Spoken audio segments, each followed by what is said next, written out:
Hello, hello. Hi, I'm Kris, and I'm Alice.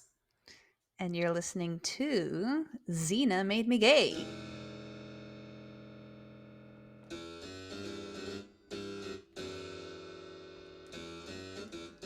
In the times of brick phones, Tamagotchis, and curtain bangs, the 90s kids cried out for a badass.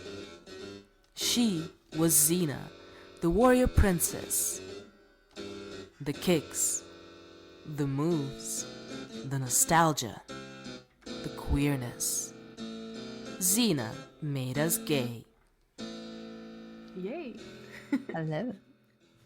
So today we're going to be talking about Today we're going to be talking about episode 18 of season 1 called The Prodigal. But before I get to the episode, let's talk about families. Mm-hmm. In the episode, the family is pretty prominently featured. Mm-hmm. And that kind of made us think about family situations generally that we have in the series. Of different characters, yeah. Yes. And we're talking blood families. Yeah. Not chosen families, because that, I think we all can agree who Xena's chosen family is and Gabrielle's. But sometimes we know a lot about the situation and sometimes we know snippets. And I think that it would be interesting to kind of speculate on those situations that we don't know that much about. And the first question that comes to mind: where are Gabrielle's parents? Yeah. Did we see them in episode 1?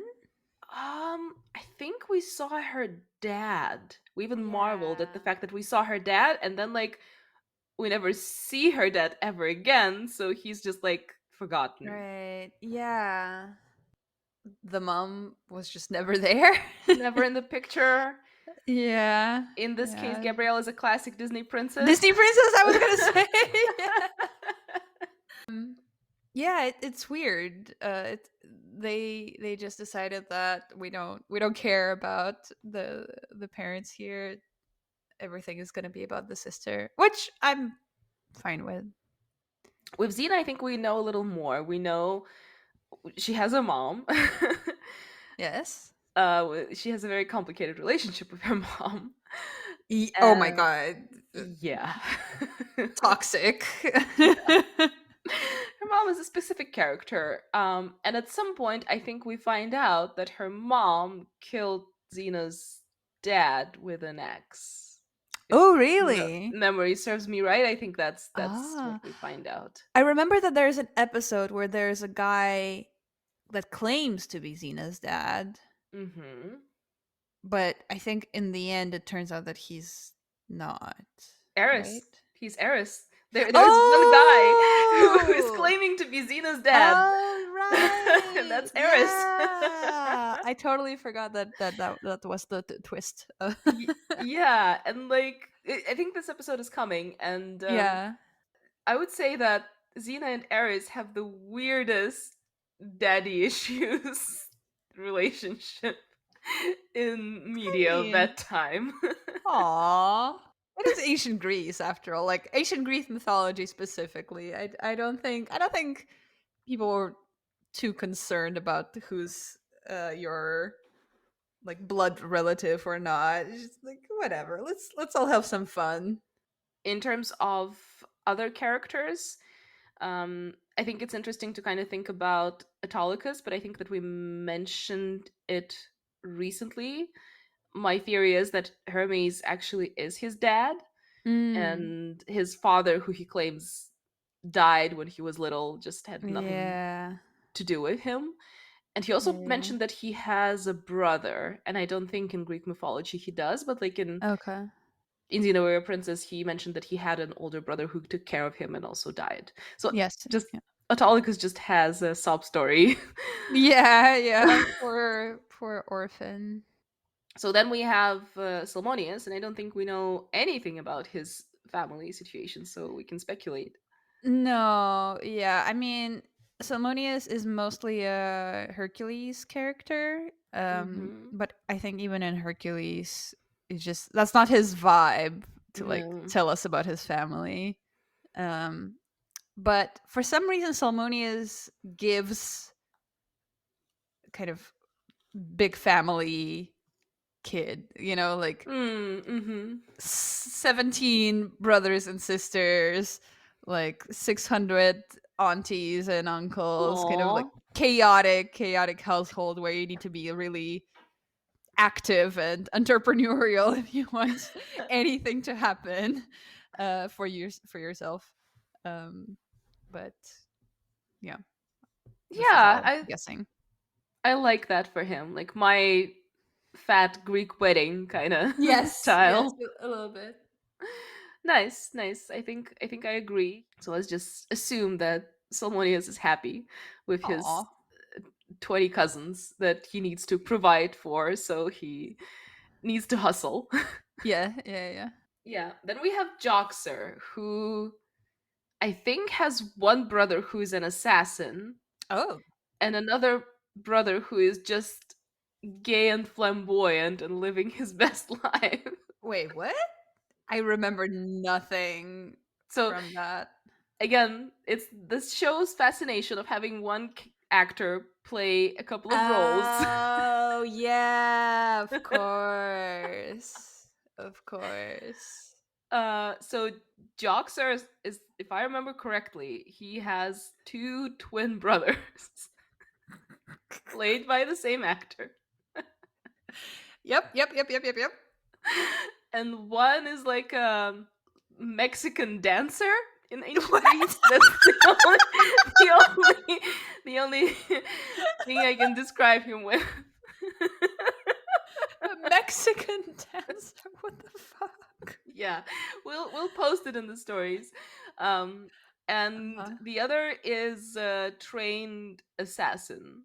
Mm. Um, I mean, I guess with that one, they were going for contrast. Like, yeah, oh, you thought he was a useless idiot, but look at this completely different version of him. Which I guess, like for the actor, must have been fun. that's true. That's true. But like, I think both of them are, in comparison to Jocks, are pretty successful people. I mean, the bar is low. The bar is low. That's true. Then we have Caesar. Like, we do not see his family on screen, but if we assume that that's the same character as Caesar in real life, Which I think we have to, right? yeah, yeah. So like he had, I think, three wives in different parts of his life. Okay. He had an aunt who was very, like, a very prominent figure in his life. Mm. He had a nephew who became his successor after he died, Mm-mm. and became Emperor August. So yeah, that we kind of know, that Mm-hmm. he has a lot of family and like this big, prominent ancient Roman family situation. Mm-hmm. Mm-hmm. So then we have Ares and Aphrodite, Mm-hmm. and again, we know some things about them. In some versions of the myth, they are brother and sister. Right, I was gonna In say. Yeah, in some versions they're not. I would say that Oh, in because in one of the, I think the most famous version is that Aphrodite was born out of seafoam. after, huh? Out of seafoam. Out of sea foam after Uranus's dick was chopped off and thrown into the Ah, sea, and that's how she was born. cool. Yeah. Yeah, but I think in Xena Warrior Princess universe, they're kind of brother and sister, and you could see that when we see them both on screen together. Yeah. Yeah, I think You, so. you don't remember them together? I don't remember much, no, but also I'm still thinking about Aphrodite being born from, or I guess that's Venus, right? Because Uranus Hmm. is Roman. Hmm. Yeah. Venus being born from someone's uh, dick being chopped off and thrown into the sea, because that like I kind of like the transness Hmm. of that imagery. It's kind of giving, trans girl fantasy. Definitely, yeah. I haven't thought of it like that, but that definitely checks out. So someone's dick is being chopped off, and then And you get the most beautiful yeah, woman in the in the yeah, universe. Yeah, yeah, yeah. yeah, like a perfect goddess of love. Yeah. That's interesting. Mhm. But in terms of family relationships, yeah, we have Ares and Aphrodite. I think we have Athena, who's also like their sister, and we see her briefly. And we Oh, we have, do? Okay. I think, briefly in the later seasons.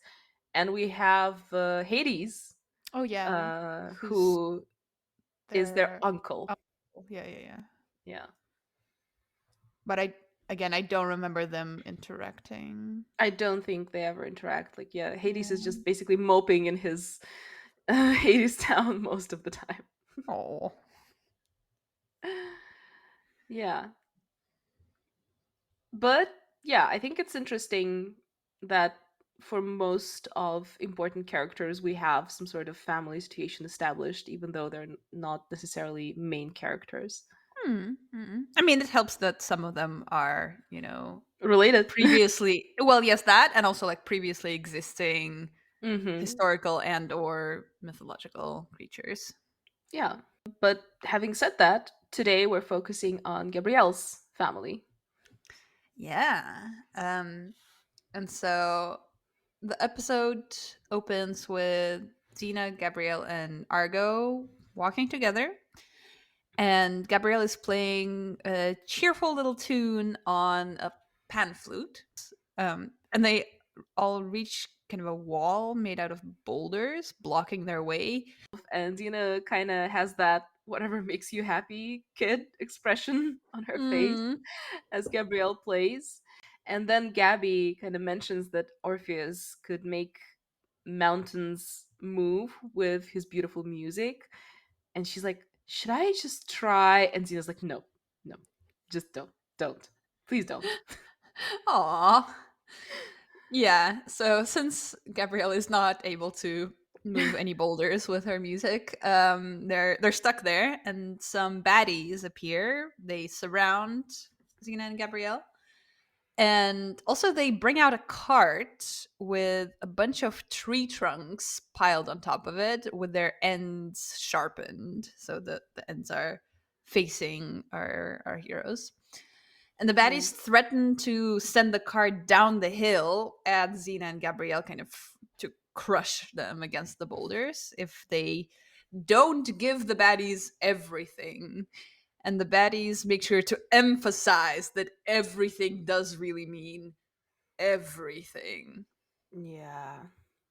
That was a very creepy rape innuendo. And we're going to get a Yeah. lot of them in this episode, I surprisingly. know. Yeah, Right? yeah, yeah. I also was thinking that it's the screenwriters were feeling particularly rapey that day. Yeah. But just like, I mean, I can get that it kind of represents the time, but this is a particularly, I would say, PG uh comedic episode otherwise, but there is Mm, a lot of rape implied. it gets so PG at one point. I'll get to that part. Yeah. So Xena, of course, is having none of that. So she starts fighting the baddies, and Gabrielle fights a couple of them as well. And unfortunately, in the middle of the fight, one of the baddies kind of almost accidentally pushes the cart off its spot on the top of the hill, and it careens down towards Xena and Gabrielle. And Gabrielle panics and she doesn't know what to do. So Xena notices that the cart is fairly wide and has large wheels, so there's like space below it. And Xena tells Gabrielle to just lie on the ground so that the cart can pass over her. But Gabrielle is just paralyzed. She can't do anything. Um, and she's standing there, frozen. So Hmm. Xena lies down herself, trips Gabrielle up so that she falls down next to her, and the cart passes over them. not harming either one, and the baddies scatter. After all of this happens and they're alone again, Xena is very chill, but Gabrielle is clearly super rattled. She says that after hooking up with Xena, she's been in all sorts of dangerous situations. Yeah, hooking up. What an interesting choice of words here. Yeah, I loved it too. And I loved how Xena has this knowing laughter when Gabby's listing all the things that happened to her while she was with Xena. Like, I was almost eaten by a cyclops, and Xena's like, hey, hey, hey, yeah, that was fun. Good old Aw. times. So Gabrielle does this very recognizable thing, at least recognizable for me, where Mhm. she interprets this one incident as a sign that she's a failure, she's bad for Xena, she's putting her in danger, everything is awful, and so she decides to just leave her and go home Immediately, yeah, yeah, yeah. immediately. Yeah, yeah. Understandably, Xena is absolutely dismayed, and she first tries to talk Gabrielle out of it, but then she says that she can't help her with this. Gabrielle says that she will discuss this whole thing with her sister Leela, and Xena's like, "What? You can't talk to me?" Mhm. And Gabrielle answers that, "Of course you can, but sometimes you need family to help solve things." Ouch. Ouch. Yeah, yeah, it's very clear that that's hurtful for Xena to hear. Like Lucy Mm. Lawless is doing a great job in that scene. Mhm. Um, since like she definitely thought that she was Gabrielle's family at this point. She does her best to play it cool and asks Gabrielle, "But you're gonna be back, right?" Mm. I know. Um, Gabrielle pauses and says that this depends on what she learns about herself during this time away. She waves at Xena and leaves. And Xena is shell shocked and she even forgets to wave back. Yeah, it's a heartbreaking scene Oh. actually. Um because as you said, it's very understandable. I think that a lot of us have that, oh, this one thing didn't go as planned in my life. I guess Mm-hmm. I'm a failure. I guess Mm-hmm. everything is my fault and I Yep. suck. Uh-huh. Uh-huh. So yeah, it's very understandable. And to be fair, a couple of episodes ago, Xena was the one who was always like, "Oh, leave me. It's safer for you without me."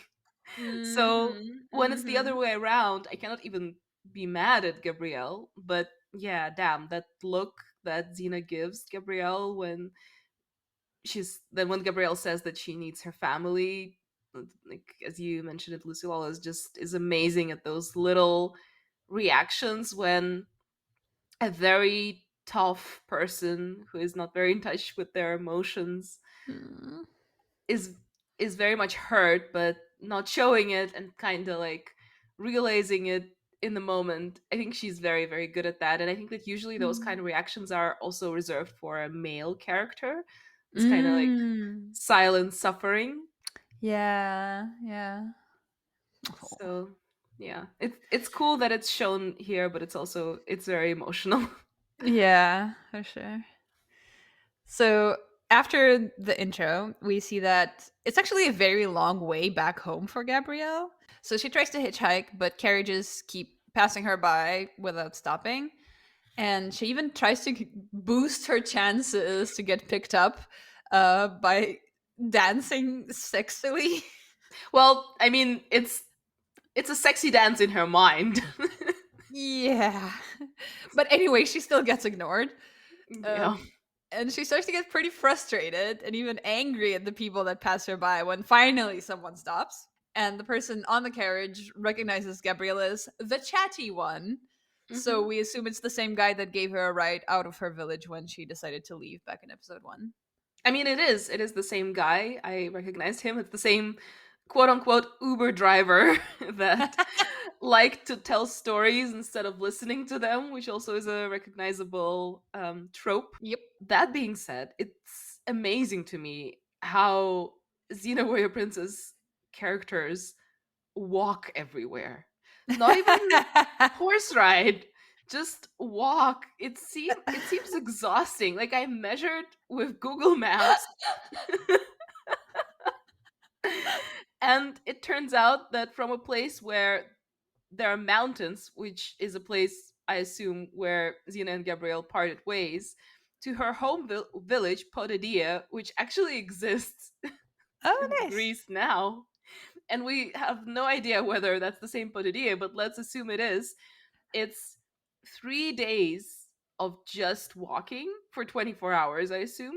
So if you Oh, take wow. stops to eat and sleep, it's like 6 days of just walking. That's a Yeah. long way to walk. Uh, I mean, what you gonna do? Yeah, yeah, just hitchhike unsuccessfully, I guess. Mm.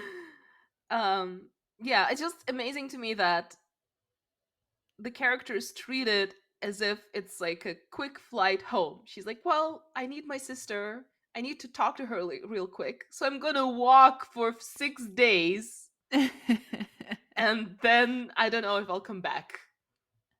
And I don't know if I'll write to you, Xena, because I won't know where you are because you're also walking everywhere. Aw. But anyway, Gabrielle and the Uber driver have another funny chat about Sisyphus. I think that was their Mm. last topic of conversation, also. Mm. So the guy seems to have all his facts wrong, and Gabby is there to spill the tea, the real tea about Sisyphus. But then it's time for them to part ways, and yeah, he stops his cart. Yeah, he drops Gabrielle off about a day away from her village, from Potadia.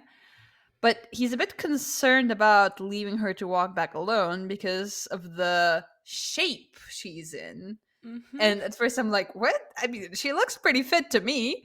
Um, but then we see that Gabrielle pretended to be pregnant and made herself this giant belly out of a blanket and her bag, kind of stuffed Hmm. under it. So as soon as the guy on the carriage leaves, she removes the disguise and keeps walking. Good thinking, Gabrielle. I, Good thinking. yeah, yeah, yeah, well done. On her way to the village, Gabrielle sees a bunch of burnt houses and a man filling up two graves. He says that a baddie called Damon demanded that they give him all their food, but they held some back to feed their child. And clearly, Damon got angry, and we can only assume that the graves are for the child and the mother. Yikes. Yeah, that's not a great start for the day. Hmm. Um, the guy tells Gabrielle not to waste time being sorry for him because it's all happened already. And instead, she should feel sorry for Podidea because that's where Damon will strike next. And Gabrielle is like, oh no, Podidea is my home, and runs away. Yeah. Fun fact, while I was doing my Google Map sleuthing, Uh huh. there actually is a Potidea and there is an Amphipolis in Greece right now. So both Mm-hmm. Gabrielle's homeland and Xena's homeland, they're real existing cities, but both of the cities are on the coast, Oh. close to the sea, which in Oh. terms of Amphipolis, it makes sense because we know that it was under siege by many warlords, and it's kind of like it makes sense when you go and take a strategic town near the Mm. sea, like a port town Mm. basically, and not just a random town in the woods. But I think that it didn't make sense for the budget to kind of make a coastal town in New Zealand. So that's why both Amphipolis and Potidia are in the middle of the woods In the show, yeah. in the show, yeah. I see. So we then actually see Gabrielle look at Potidea from some scenic viewpoint. Hmm. And honestly, that place looks a lot more like a citadel or at least a respectable medieval town than a village. Yeah, and they But keep calling whatever. it a town later in the episode, but Oh, then okay. Gabrielle refers to it as a village. So I think that she's a little bit like Belle in Beauty and the Beast. She's like, this poor provincial town, almost a Mm. village, too little for me. Okay, honestly, I see that. Yeah. So Gabrielle walks into the village, and it seems completely empty. Hmm. There's even a tumbleweed, which That is is a nice a touch. really yeah cute touch, exactly. So she enters a house, and for a moment it's silent, but then a huge crowd goes, "Yay!" Like it's a surprise party, and then, oh, as if it's not Gabrielle who the surprise party is supposed to be for. Um, Lila steps out of the crowd and hugs Gabrielle, and she's surprised that Gabrielle's back. Gabrielle starts warning everyone about Damon, but they're like, yeah, we know him. He raids our supplies every few months. That's old news. And Leela asks Gabrielle whether she's brought the woman wonder with Hmm. her, Hmm. and is clearly disappointed that she hasn't. Maybe Gabrielle wasn't the only person in the family with a sapphic streak. Seems so, actually. We then find out that the reason everyone was in surprise party mode was that they hired a warrior of their own called Meleager the Mighty, who, according to a legend, once defeated 100 people on his own at Liguria. And so everyone was waiting for him. Yeah, they even have this cute banter in the crowd, like, "Oh, he killed 200 people, no, 250." And then Meleager the Mighty appears himself and he's like, 317, but who's counting? Unfortunately, that's literally the only thing he manages to say before he promptly passes out because Hmm. he's extremely drunk. But also, I'm a little bit confused. Why would you throw a surprise party for a hired warrior? Like, I. What was the logic there? I mean, Are they just really bored? maybe. I think what they say is that we all are here to greet him, so just the whole town slash village gathered in this one house to say hello. And Uh-huh. maybe they're at some point they're like, "Oh, when is he coming? We don't have anything to do. Let's just all hide. Yeah, let's hide and be really quiet." And then he comes out and we're like, "Yay!" And he's like, "Yay!" And then we defeat the baddie and we're like, "Yay!" That sounds ridiculous. Love it. I gotta say, like, even though Maliga is you know, extremely drunk when we see him, he's quite fit looking. Like he's an attractive man. He's kind of in his 60s, I want to say. Early 60s, late 50s, maybe. Yeah. Yeah. But he doesn't look frail. He doesn't look old. He looks kind of nice. He looks like a silver fox, as they would say. Yeah, he gives that. Yeah, he does. And also, he has a very elaborate helmet. It looks Mm. like an homage to a Japanese medieval helmet. It's Ah. very impressive. And also, we learned that if a warrior has a funky helmet on, he's definitely gonna call himself the Mighty. Yeah. Honestly, when I heard Meleager the Mighty, Yeah. I didn't remember the episode, and I was like, did they hire Joxer?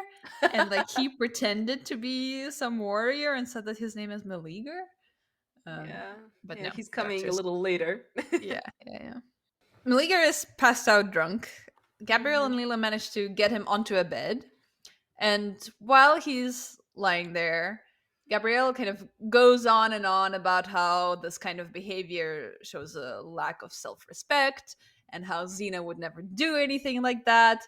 And Lila gets very annoyed and asks Gabrielle why she's there with all these regular people if Xena is so perfect. Aw. Yeah, that's also very recognizable sisterly behavior, right? So the next day, the villagers reconvene again to properly greet the warrior, but again, he's not quite in the best shape. One of them keeps announcing Meleager the Mighty, and he just does not appear. Like we keep getting shots of a door that is not moving. Mhm.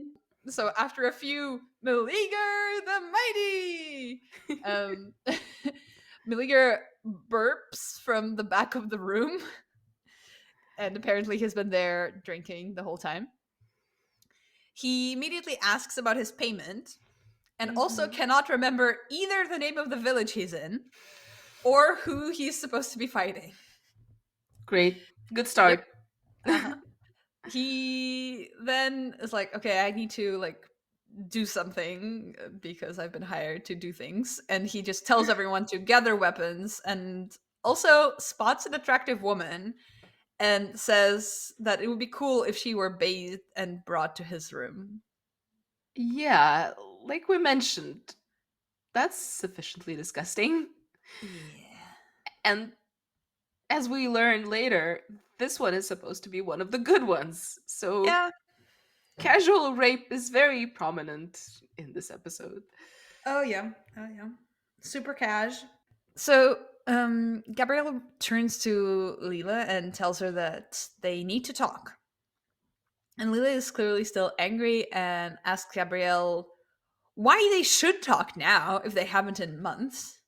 And they keep arguing as they walk outside, and then they see a couple of Damon's men roughing up one of the villagers. So they turn around and go to get Meleager.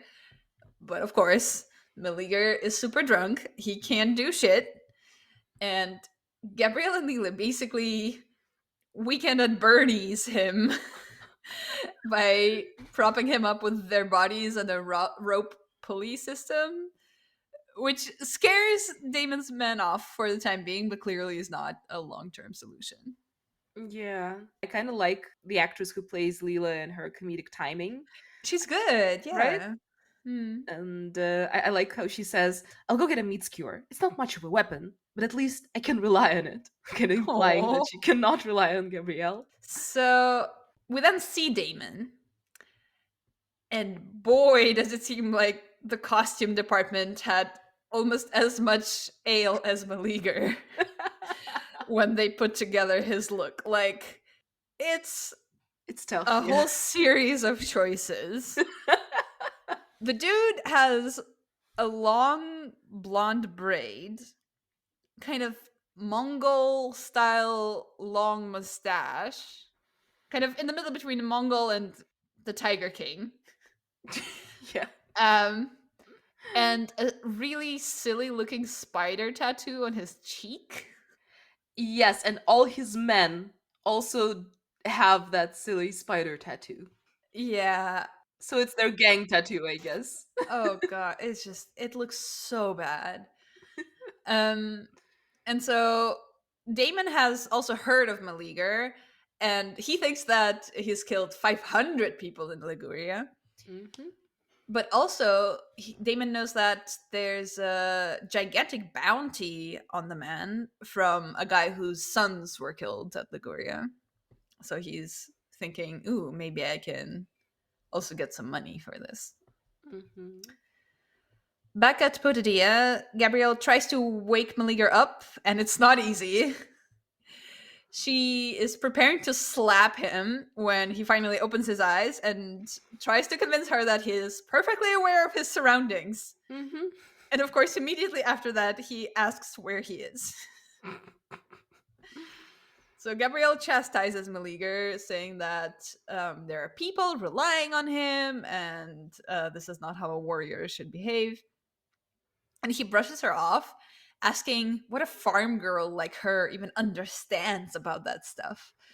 And I don't know, like, I know that the twist here is that Gabrielle isn't just a farm girl, but responsibility is kind of a basic thing. Like, I expect farm girls to be able to understand that pretty easily. Maybe even better than some town girls. Yeah. So Meleager basically tells Gabrielle that he has PTSD Hmm. from all the fighting he's been doing all his life, and so he's self-medicating with the booze, which checks out. Like, I think that is something that happens in the real world very much. That's true. And even Gabrielle kind of finds it relatable because she has her own struggles. Exactly. And the way he describes it, he mentions freezing Hmm. as one of the things that started happening to him, and she's like, oh shit, same. Yeah. Yeah. So they have that moment, and after that Gabrielle says that he needs to pull his shit together and no more wine for him, right? Mm-hmm. Mm-hmm. At first he's like, "Oh, no more until this evening," and she's like, "No, no more until the work is done." Yeah, and then he's like, "What am I going to drink?" And then Leela promptly walks in and pours a bucket of cold water on his head, and he's like, "Oh."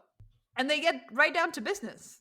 Gabrielle and Maligar start strategizing about how to defend the area near Potatia, and they're clearly speaking the same language. And this starts confusing Leela, who's just following them and trying to keep up.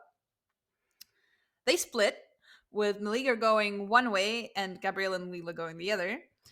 But then we see that they were being listened to by Damon's men, who were literally hiding behind tree branches in the forest.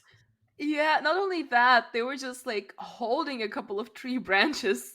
So Gabrielle and Leela finally talk, and they talk about how Leela was feeling abandoned by Gabrielle in favor of Xena, but Gabrielle says that Leela actually was the reason that she came home, and that she came home for good. Yeah, it's interesting if she means it or not, because Mm. at the beginning she was kind of, oh, I just need to figure some shit out, and now she's like, I'm coming home for good. So did Maliga's story influence her that much? I don't know. It's not clear at this point what Gabrielle is thinking and feeling. Yeah. I also was a bit confused at that point. As they're talking, they hear Maligar calling them. They go towards where he was shouting from, but it's empty. Hmm. Gabrielle looks at the footprints and she tells us everything about what happened. There was a fight. She tells us who hit whom, at what point, with what weapon, what they were wearing, whether they smelled nice. Honestly, the ease and level of detail reminds me of BBC's Sherlock. Like, it's that ridiculous. Yeah, that was my thought too. She was seconds away from going to her mind palace. And I get that in this scene they wanted to kind of demonstrate that Gabby learned a lot from Xena, but damn, at this point she might as well just quit her adventures with Xena and become first ancient Greek private detective. So, Gabrielle concludes that the baddies dragged Maligar away and decides to go after him. She tells Leela to go back to the village to ensure that nobody there finds out that Maligar was captured so that there's no panic. So, meanwhile, at Damon's camp, Damon's offering Maligar to work for him, but he makes it clear also that he'd be just as satisfied with the option of killing Maligar and getting the bounty for that. Hmm. Soon after that, some baddies dragging Gabrielle and put her in front of Damon. And Damon asks her who she is and what she wants. And she starts bullshitting him, Gabrielle's usual way of handling those kind of situations. But Damon has zero patience for this stuff. So immediately he's like, kill her. Yeah, that was not her greatest bullshit. She clearly did not read the room very well. Because she is No. like, I believe it was Sophocles who said, and like, kind of went downhill from there because Mm-hmm. probably none of the people there knew that Sophocles is a philosopher and not a fancy dish or something. So Maligar steps up at that point, before anyone can kill Gabrielle, and he reminds Damon about the offer to work for him. And he says, "Okay, I'm thinking about it. Maybe you could throw in an extra incentive." And he nods towards Gabrielle as he says that. And Damon approves of that and even offers him his own tent for the use. And Gabrielle is thrown into the tent, and Maligar enters. And they immediately start discussing exactly what their plan is, even though there are guards standing right outside the tent that can definitely hear every single word. Yeah, like they're not even whispering, they're just No. shouting at each other at some point. Yes. So then Maligar and Gabrielle remember that they need to pretend that Meleager is fucking Gabrielle. And in a nice twist, they decide to pretend that it's actually consensual and even extremely pleasurable for Gabrielle. And the guards kind of listen in with great interest, but then are knocked out by our heroes, and they escape extremely easily from camp without encountering any more people. Mm-hmm. I like the teamwork there. But Mhm. also, Gabrielle, I think, was very convincing with her sensual screams and moans. So back at the village, Gabrielle and Meleager are organizing the defense, and everyone is helping out. And in the evening, everyone gathers for the last bits of coordination, and Meleager is invited to come up in front of everyone because he's their warrior savior guy. Mm-hmm. Mm-hmm. And Gabrielle actually encourages him to do so, even though she doesn't herself cheer for him when everyone does. Yeah, I think that she's justifying the fact that Meleager gets all the praise by saying this town needs a warrior, and then Mm. Meleager kind of comes up to her and says this town has a warrior. I think Mm. meaning Gabrielle. Yeah. So this is kind of a sweet bonding moment for them. Then it's dawn, and Gabrielle is keeping watch with Leela, and Leela has fallen asleep. Gabrielle wakes her and tells her that actually she's been doing a great job, and that generally Gabrielle sees now how much Leela has grown up. And Leela in turns compliments Gabrielle on her defense skills and says that Xena must have taught her a lot, which Gabrielle agrees with, and then starts listing the things Xena's taught her. Mm-hmm. And the way she talks about it, it makes it so clear that she's in love. Mm-hmm. And Leela then asks Gabrielle why she came back. And she says that some things unfortunately cannot be taught. You either have them or you don't. So at that point, Leela spots Damon and his men. So she runs to sound the alarm, and Gabrielle runs to Meleager. But he's gone, as well as the money that the villagers were going to pay him. And everyone is ready to give up. There's some panic, but Leela gives a rousing speech about how Gabrielle can be their warrior, and that works. Sure it does. I mean, two things are funny for me about this scene. Mm. First is that it's this kind of story where the baddies are coming, they're almost here, they're at our gates, but they're going to politely wait while we give speeches and have this epic moment between ourselves, and then they're going to attack. Another thing that I really loved is that when Gabrielle is this leader of the bunch, she says, "Come on, let's give these sons of griffins a walk in they'll never forget." And I think that it's not the only sort of innuendo swear word that we hear in this episode. There are going to be also sons of harpies. Oh.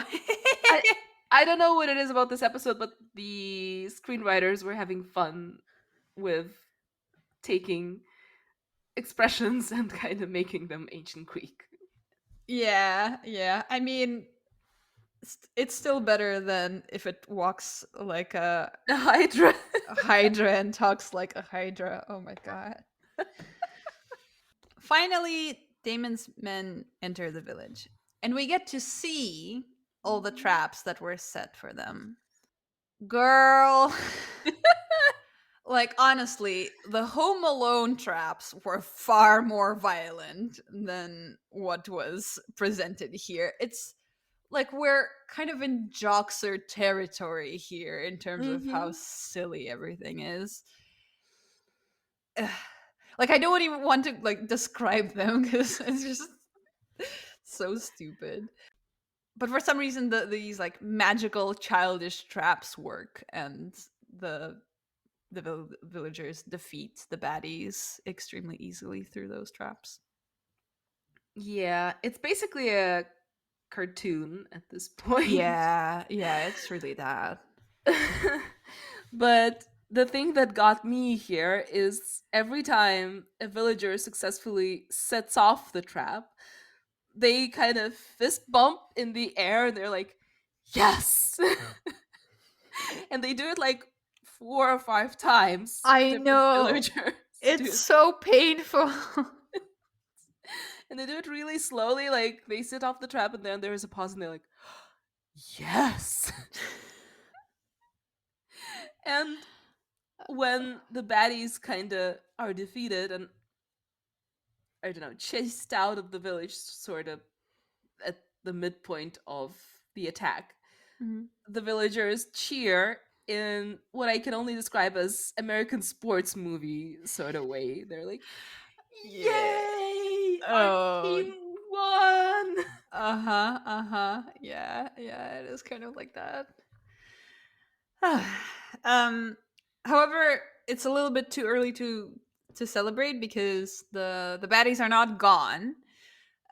They just regroup and Damon orders them to just go kill everyone. So maybe at first the orders were softer than that. Hmm. And they start moving in the direction of the villagers when suddenly three of them are skewered by one javelin. And we find out that it's Meleager. He bought the javelins with the money and came back. And the impressive part is that he's not even using any kind of a contraption to propel the javelins. He's just literally throwing them. And still they're flying at the speed of I don't know, a cannonball. And he manages to skewer most of the baddies, but then Damon captures Gabrielle and Leela. It's interesting how we went from Home Alone trap to let's skewer 4 people on one javelin. Like, Mm. again, we're coming back to this concept of if you haven't killed before, you need to stay in the PG territory. And if you have, Mm. it's totally fine and you can bathe in blood and guts. It's okay. Yeah. You're still a good guy. So as Damon is holding Gabrielle and Leela, Gabrielle is kind of looking around for ways to escape, and she notices that there's a rake right underneath them, essentially. And so she steps on it to hit Damon on the balls. Again, speaking of cartoons. Yeah. Which understandably makes him release her and Leela. And Maligar fights Damon and kills him. So Maligar almost freezes during this fight, but Gabrielle shouts, "Act, don't react," at him. And that's something that Xena told her at the beginning, kind of like a lesson that she was giving Gabrielle. Mm. So Maligar is suddenly cured from his PTSD and he's off killing baddies again. I mean, I don't know whether he's cured. It's just, at that one moment he overcame it.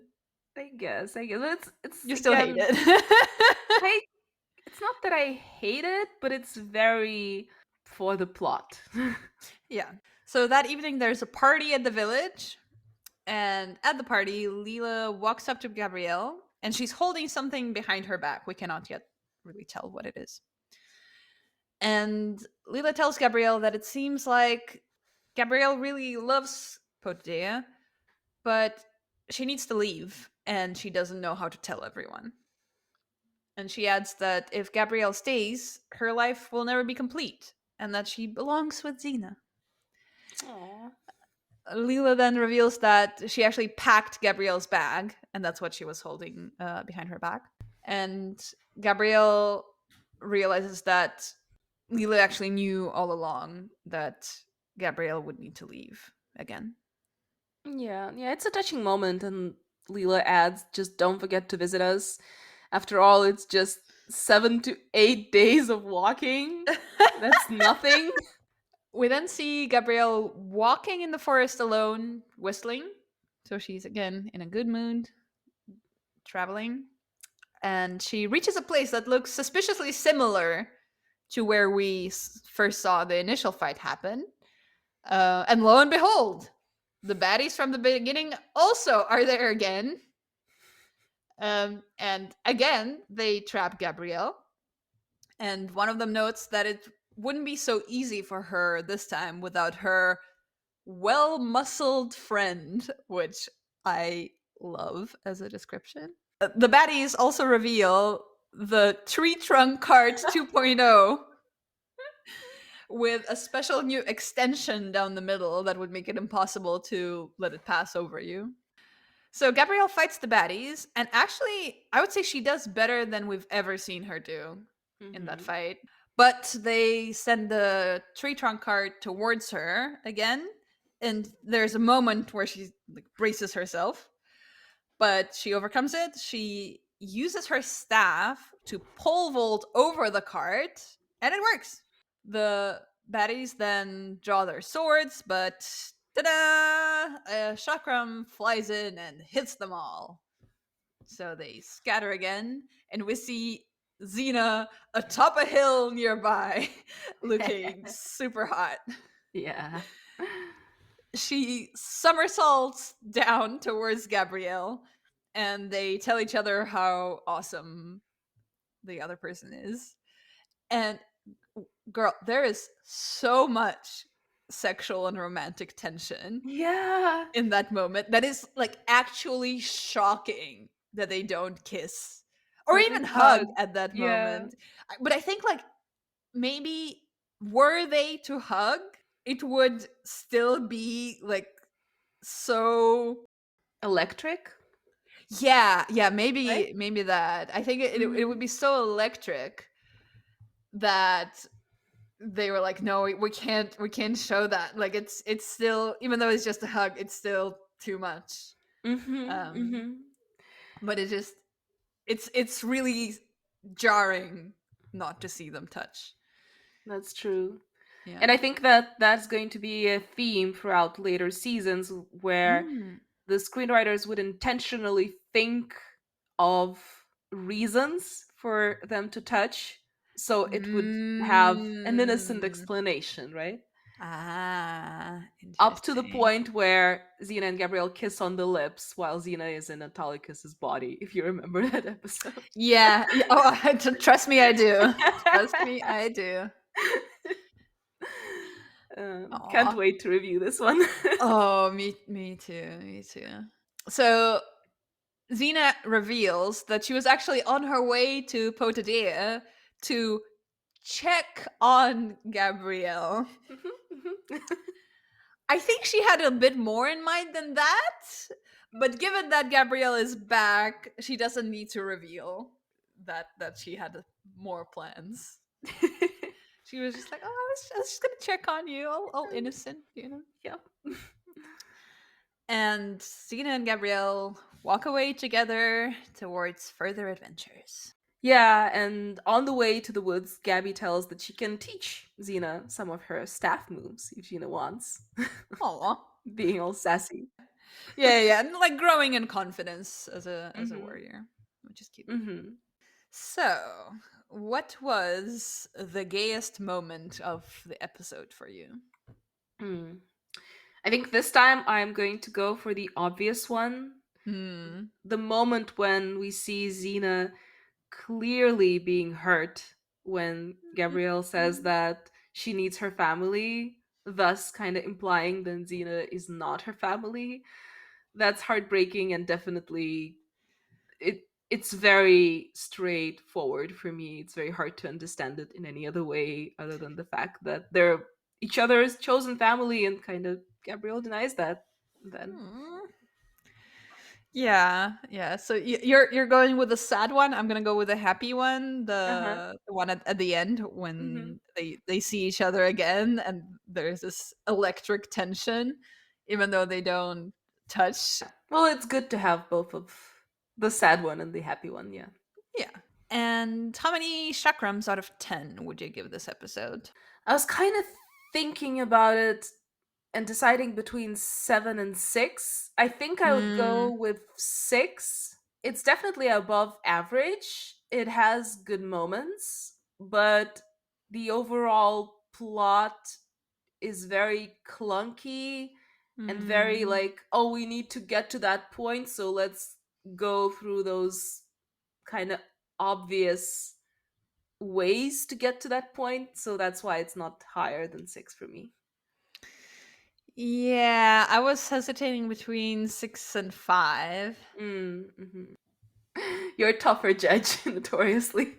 No, I mean, aside from that one time that I gave. No, well, I guess that was me being the tougher one. Never mind. Yeah, I'm like looking through the history. Was there ever a time that I gave an episode more than you? Yeah, that happened once. That happened twice. Oh. Yeah, but yes, and we've also had moments when I gave I gave an episode a 2 and you gave it a 7. Great. And then once I gave it a 4 and you gave it a 9. Oh, okay. So a 5-point difference both times. Yeah. Fuck it, it's a 6. Yeah. It has its moments. Yeah. It has its moments, and like the parts that I disliked, I really disliked. But the parts that were good kind of compensated for that. Like they tackled real issues. There were some relatable discussions. There's character development. Cool. A 6 and a 6. 6 and a 6. And that concludes our episode. But don't worry, we're going to be back to review episode 19 of season 1 called Altered, as in on the altar, Altered States. Yeah. Excited about this one. Oh, yeah, I don't remember it. Yeah, I'm excited about this one. And before we sign off, I will say that if you wanna rate us and give us a 10 5 or a stars. 5 Yeah. stars, you can do that on your preferred podcast platform, and you also can subscribe to our Instagram at Xena Made Me Gay, and just slide into our DMs and write something nice to us, or not nice. I mean, we would prefer nice, but we are quite desperate for attention, so we'll take anything. That is true. All right, thanks everyone, and we'll see you soon. See you. Bye. Bye.